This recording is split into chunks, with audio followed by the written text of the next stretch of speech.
Bonjour. Donc après la première séance dans laquelle j'avais donné l'essentiel du cours sur les applications linéaires, voilà donc un exercice dans lequel on va voir un peu quelques applications linéaires que l'on peut rencontrer donc, dans différents exercices. Voilà donc une liste des applications que l'on doit savoir est-ce qu'ils sont vraiment linéaires ou pas. Donc la première application, elle est de R2 dans R2. On peut voir toujours ces ensembles-là se forment d'espaces vectoriels. Donc R2, c'est un espace vectoriel sur R, R pareil, et ainsi de suite. Et donc pour chaque couple XY, je fais correspondre X moins Y. Pour la deuxième application, pareil, donc de R2 dans R. Pour XY, je fais correspondre X plus Y plus 1. Pour la troisième application, c'est toujours dans R2 dans R. Cette fois, pardon, ça c'est dans R2, ici. Donc pour chaque couple XY, je fais correspondre pour la première composante X moins Y et la deuxième composante X plus Y. Ensuite, on a donc la quatrième application de R3 dans R. Pour chaque X, Y, Z, je fais correspondre X moins Y, X plus Z. Ensuite, de R3 dans R, pour chaque triplet X, Y, Z, je fais correspondre le produit des trois coordonnées. Ensuite, j'ai G1, donc dans l'ensemble des applications de R dans R vers R, pour chaque fonction ici, je fais correspondre son image, bien l'image de 1.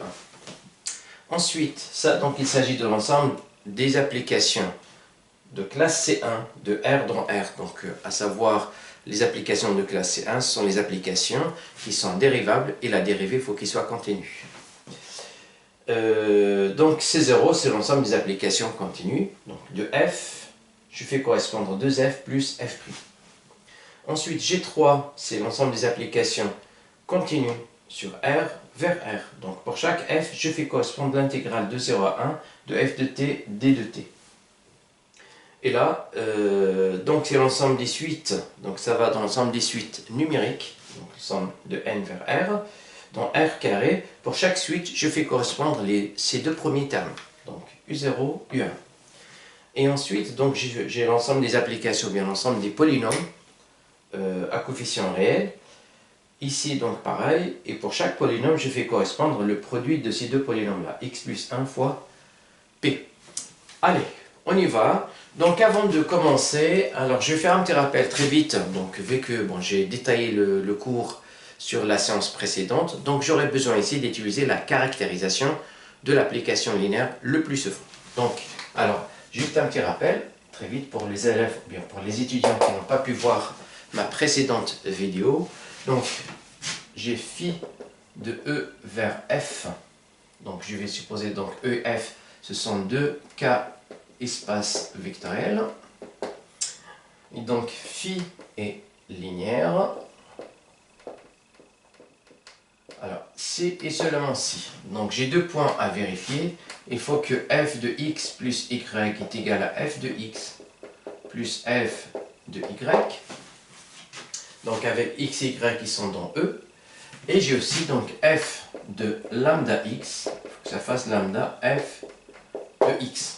Et ça, c'est quel que soit lambda appartient à un K et quel que soit x appartient à E. Et bien, le plus souvent, donc des fois on peut utiliser la définition, mais on utilise le plus souvent la caractérisation qui est la suivante. Donc ça, c'est équivalent à dire quel que soit x, y appartenant à E carré, quel que soit alpha ou bêta appartenant à K carré, eh bien j'ai f de alpha x plus bêta y est égal à alpha f de x plus bêta f de y. Et on utilise souvent, c'est pour démontrer que l'application n'est pas linéaire, la proposition suivante, en fait le corollaire suivant, c'est que, alors, donc une proposition si vous voulez, donc si f de E vers F est une application linéaire, et bien j'ai forcément f de 0e est égal à 0f. C'est une application. Donc l'application inverse, si ça est différent de 0, f ne peut pas être linéaire. Très bien.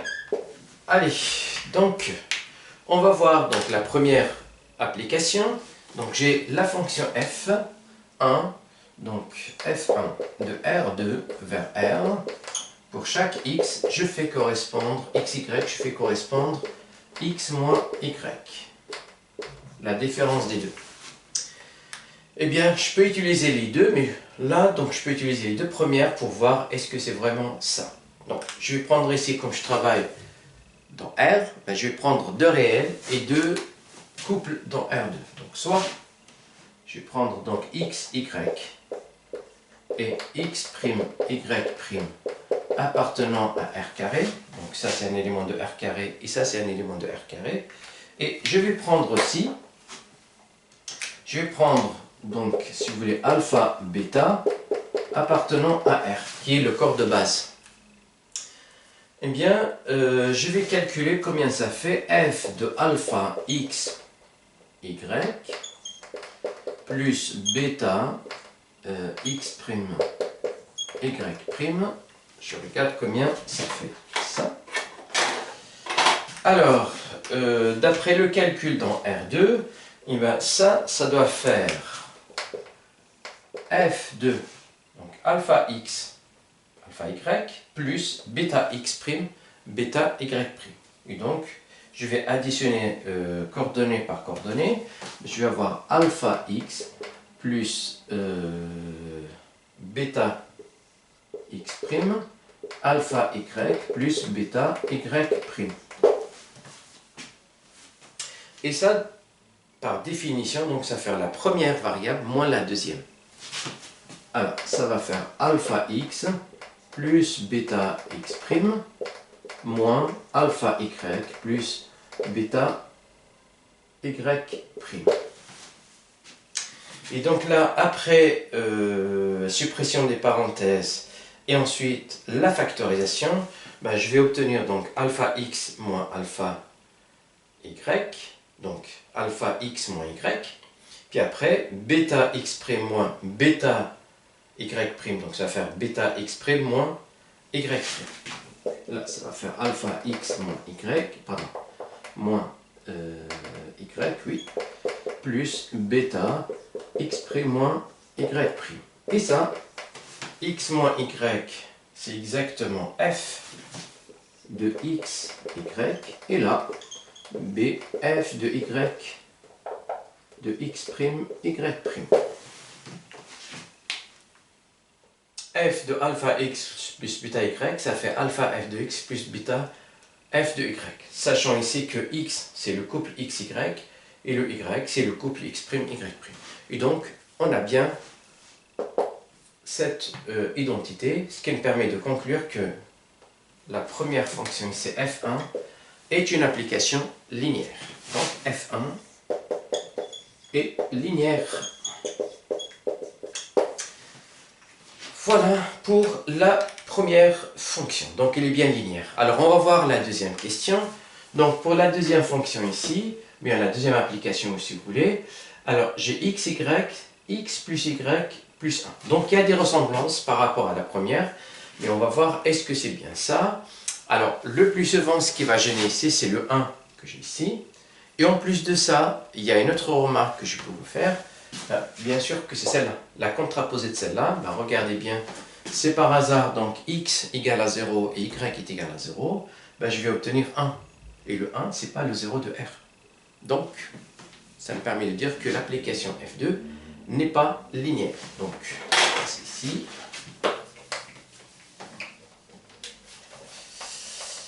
Alors, donc celle-là, la deuxième application ici, c'est plus 1. Eh bien, regardez bien, ben, si je fais f de 0, 0, ça va faire 0 plus 0 plus 1, ça va faire 1, qui est différent de 0 de R. D'après ça, ben, F2 n'est pas linéaire. Donc, F2 est non linéaire, eh bien, n'est pas linéaire.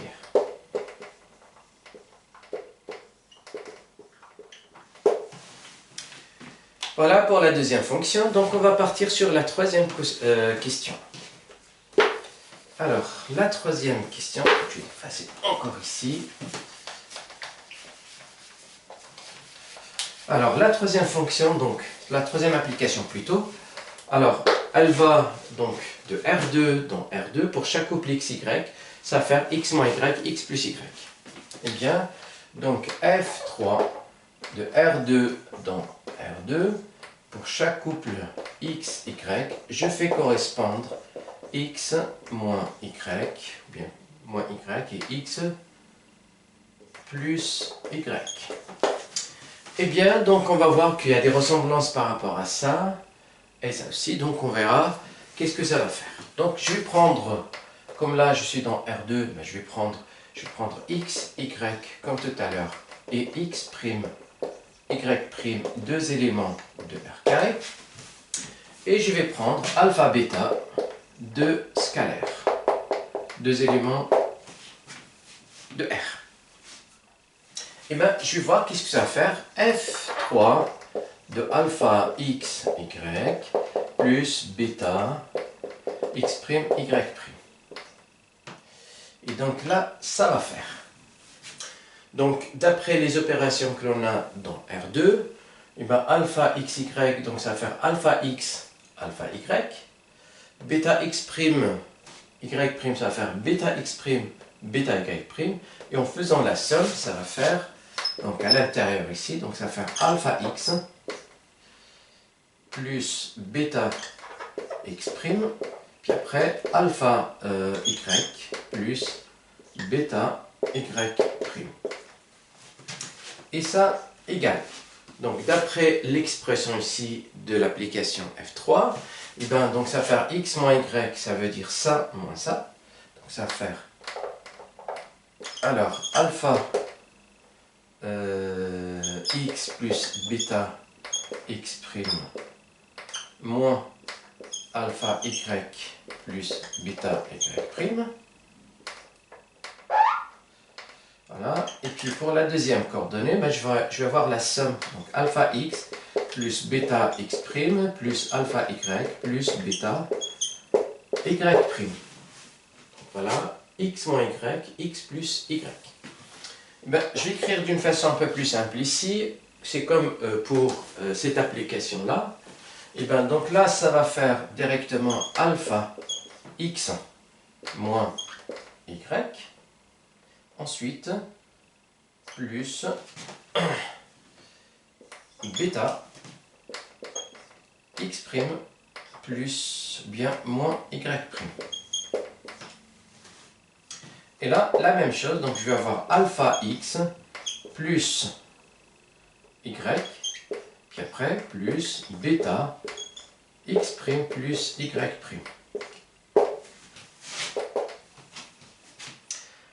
Très bien, et bien donc je peux faire ça avec ça, donc ça va faire alpha x moins y, x plus y. Ensuite, la même chose ici, plus bêta x', y', x' plus y'. Et là, on y est arrivé puisque ça, c'est exactement f3 de xy, et ça, c'est f3 de x', y'. Donc ça va faire alpha f de x, y, plus bêta f de x', y'. Et ça prouve, d'après la caractérisation des applications linéaires, ça prouve que f3 est une application linéaire. Donc, f3 est linéaire.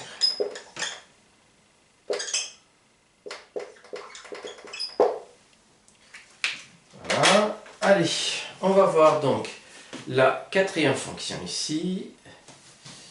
Alors, il doit y avoir une répétition ici de cet exercice. Bon, là, non, il n'y a pas de répétition, c'est exactement la même chose.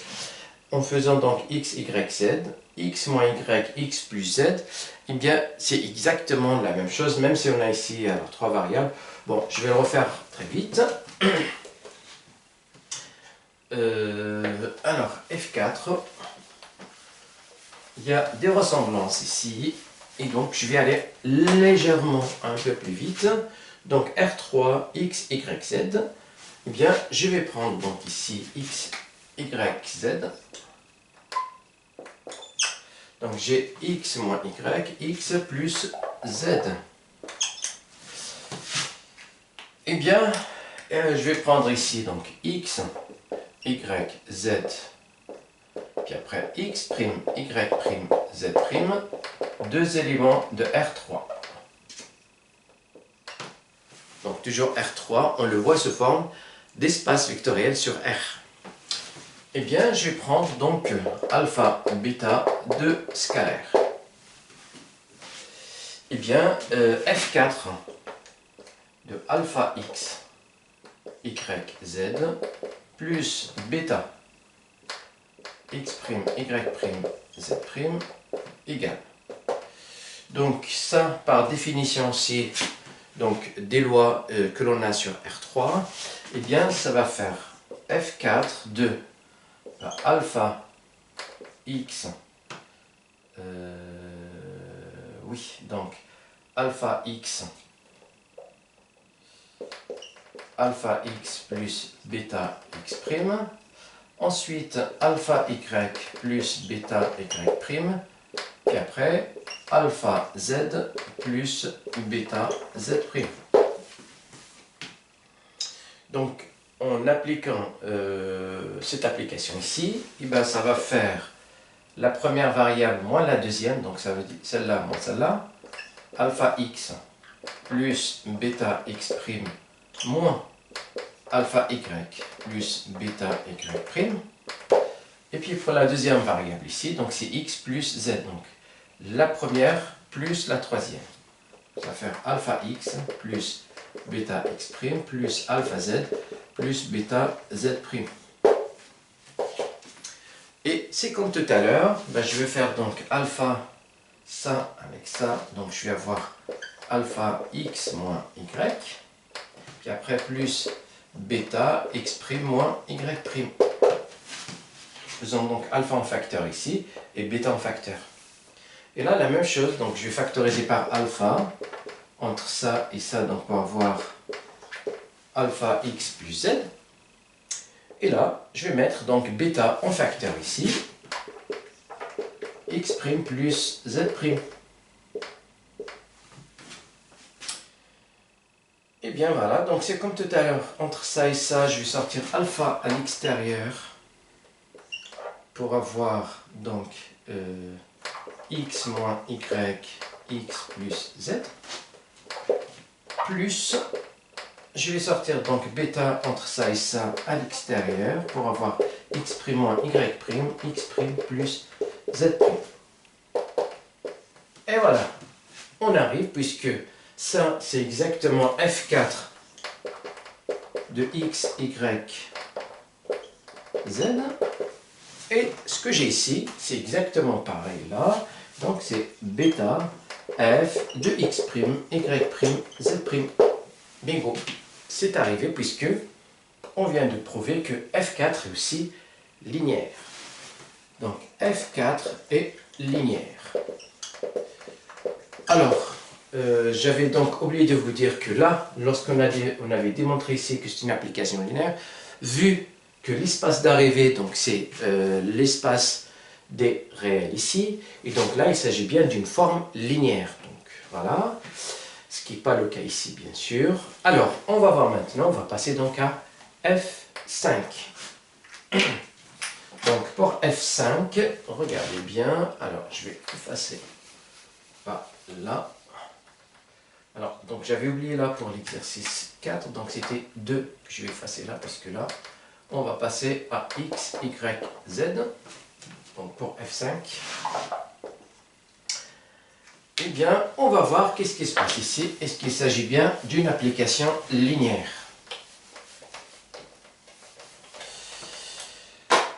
Alors, donc, est-ce qu'il s'agit bien d'une application linéaire? Donc, on verra bien.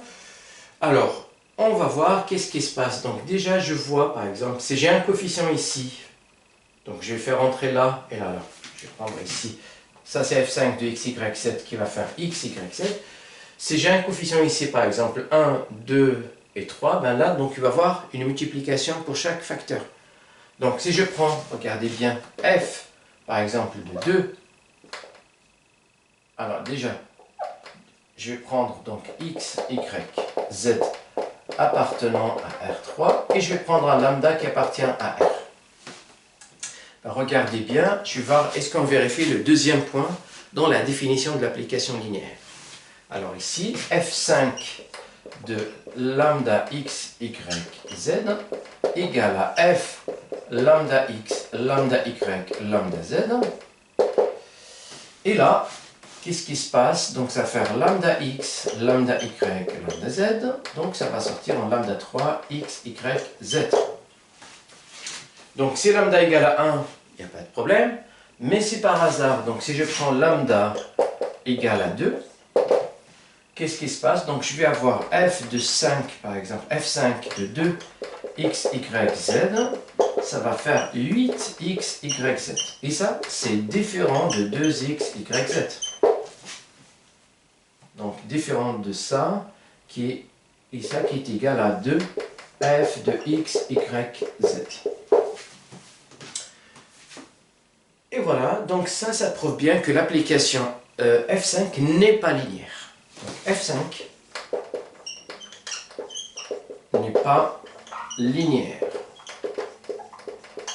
Alors, par contre, pour anticiper un petit peu, cette application-là, on dit que c'est une application qui est très linéaire. Très linéaire, pourquoi? Parce que ici, à chaque fois, si je fixe par exemple y et z, et je vais laisser que x, la variable, donc y et z, c'est son fixe, et ben, l'application qui fait correspondre x, à chaque x, qui fait correspondre par exemple x, y, z, donc en fixant y et z, ben, c'est une application qui est linéaire. Et c'est pareil si je fixe x et z, et si je fixe aussi donc x et y. À chaque fois, donc on obtient une linéarité par rapport à une variable. Donc c'est une application multilinéaire, comme il n'y en a que 3 variables, on dit que c'est une application qui est très linéaire. Très bien, donc on va passer à G1 ici. L'application G1, elle est définie de l'ensemble des fonctions de R dans R. Alors, G1, donc l'ensemble des fonctions de R dans R, et qui va aller dans R, pour chaque application F, et ben, je fais correspondre tout simplement l'image de 1 par F. Et ça, il est vraiment très simple de voir que c'est une application linéaire. En effet, si je prends F, G, deux éléments de F de R dans R, et je vais prendre alpha, bêta, deux éléments de R. Eh bien, donc j'ai G1 de alpha F plus bêta G. Eh bien ici, ça va faire quoi? Par définition ici, donc ça va faire alpha F plus bêta G appliqué à 1. Et après, ça fait automatiquement alpha F de 1 plus bêta G de 1. Et ça, tout simplement, ça va faire alpha G1 de F plus bêta G1 de G. Eh bien, ça prouve bien que notre application ici est une application linéaire, et comme l'espace d'arrivée c'est R, et donc c'est une forme linéaire. F, ou bien G1 est une forme linéaire. G1 est linéaire, donc c'est une forme linéaire.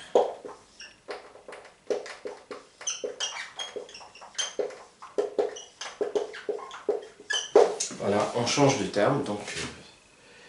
Allez, on va voir G2 ici, donc qui est l'application qui est définie dans l'ensemble des applications de classe C1 dans R.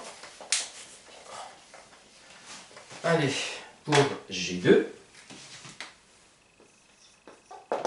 donc ça va de C1, alors je rappelle encore une fois la définition de C1, pour chaque F, je fais correspondre l'application 2F plus f'. Alors déjà, est-ce que cette application, elle est bien définie? Oui. Pourquoi? Parce que on avait dit que l'ensemble des applications de classe C1 dans R, alors une application de classe C1, c'est une application dont la dérivée est continue. Et donc, cette dérivée-là, elle est continue, donc elle est bien dans C0. Cette fonction-là, elle est de classe C1, donc elle est bien de classe C0. Donc la somme des deux, elle est de classe C0. Donc l'application, elle est bien définie. Alors, est-ce qu'elle est linéaire? Oui. Alors, pourquoi? Donc tout simplement, si je prends f, j'ai deux éléments de C1 de R, et je vais prendre alpha, bêta appartenant à R. Eh bien, G2 de f, bien alpha f plus bêta G égale. Donc, d'après la définition ici, eh bien, ça va faire 2 alpha f plus bêta G. Et puis après, plus alpha f plus bêta G prime.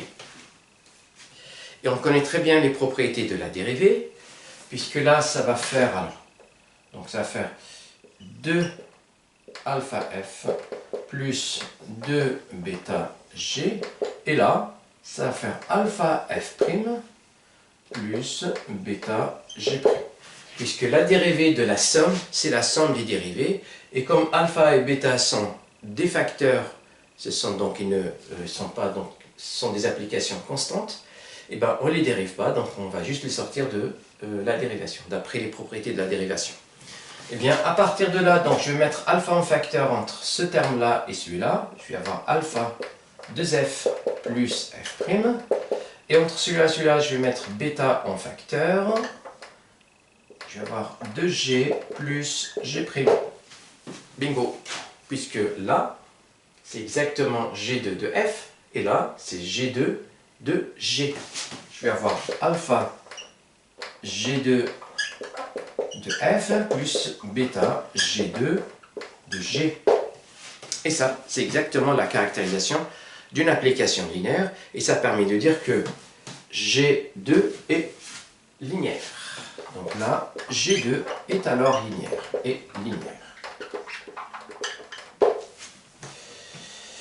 Alors, on va voir cet exemple-là. Donc l'intégrale, alors c'est les propriétés de l'intégrale qui vont nous permettre de conclure le résultat.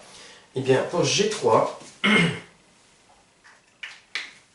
alors G3 ici, ça va donc de C0 dans R. Alors, ça va donc de C0 dans R. Pour chaque fonction, je fais correspondre l'intégrale de 0 à 1, f de t, d de t. Alors, elle est bien définie cette application, puisque pour chaque fonction continue, eh bien, cette quantité-là, elle existe, et en plus, elle est finie. Donc l'intégrale sur un intervalle, ou bien sur un segment d'une application continue, donc existe tout le temps, et bien cette intégrale, elle converge bien, et cette application, elle est bien définie. Alors maintenant, je vais faire la même chose, donc je vais considérer deux fonctions f et g dans C0, et alpha bêta appartenant à R. Et donc, G2 de alpha f plus bêta g égale. Alors ici, par définition, ça va faire. Et donc, c'est l'intégrale de 0 à 1 de alpha f plus bêta g de t d de t. Et ensuite, ça à l'intérieur, ça va faire 0 à 1 de alpha f de t plus bêta g de t, d de t. Et comme ces deux fonctions-là, elles sont toutes les deux continues, alpha f et bêta g sont continues, et donc d'après les propriétés de l'intégrale, ça me permet de dire que ça fait 0 à 1 alpha f de t d de t plus l'intégrale de 0 à 1 de bêta g de t d de t. Encore une fois, ce sont les propriétés de l'intégrale qui vont nous permettre d'avancer. C'est que le fait que alpha est une constante et bêta est une constante, on peut bien la faire sortir de l'intégrale. Et c'est ça ce qui va permettre de conclure. F de t, d de t, et pareil là aussi, 0 à 1, g de t, d de t. Et là, bingo, puisque ce que j'ai ici, c'est exactement g, alors c'était g3. Donc là, il s'agit bien donc de g3 de f, et là, c'est bêta g3 de g. Et là, c'est exactement la caractérisation que l'on cherche. Donc vous avez vu que la caractérisation est très importante, et c'est celle qu'on utilise le plus souvent pour démontrer la linéarité d'une fonction, ou bien d'une application. Et donc là, ça permet de dire que G3 est linéaire. Allez, on va passer donc à la quatrième application. Donc la quatrième application est J4. Cette fois-ci, alors, donc G4, ici c'est l'ensemble, alors il s'agit donc c'est l'ensemble des suites numériques. Donc les suites numériques, ça veut dire les applications qui vont de N dans R. Et pour chaque suite ici, alors ça va dans R. Alors j'avais oublié de dire un petit mot ici. Donc c'est une application linéaire, et comme ça va dans R, c'est une forme linéaire. Allez, c'est comme ici d'ailleurs, donc c'est une forme linéaire aussi. Alors ici pour chaque suite UN, je fais correspondre ici les deux premiers termes. Alors, on va voir. Donc je vais prendre de suite de cet espace-là, je vais prendre UN et VN, deux éléments, ou bien deux suites numériques, et je vais prendre alpha, bêta, de scalaire.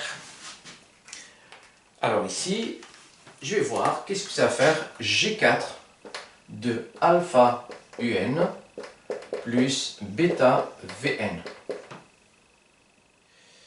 Alors ici, ça va faire, ça fait exactement G4 de alpha UN plus bêta VN. Voilà, de cette suite-là. Et ça, par définition, ça va faire combien? Donc ça va faire alpha U0 plus bêta V0, alpha U1 plus bêta U0. Voilà, pardon. U1, V0, et là c'est V1. Ça c'est la définition que l'on a donnée ici. Et par ici, donc je vais juste factoriser par alpha ici pour le sortir à l'extérieur. Donc ça va faire alpha U0, U1, plus donc bêta entre ça et ce terme-là.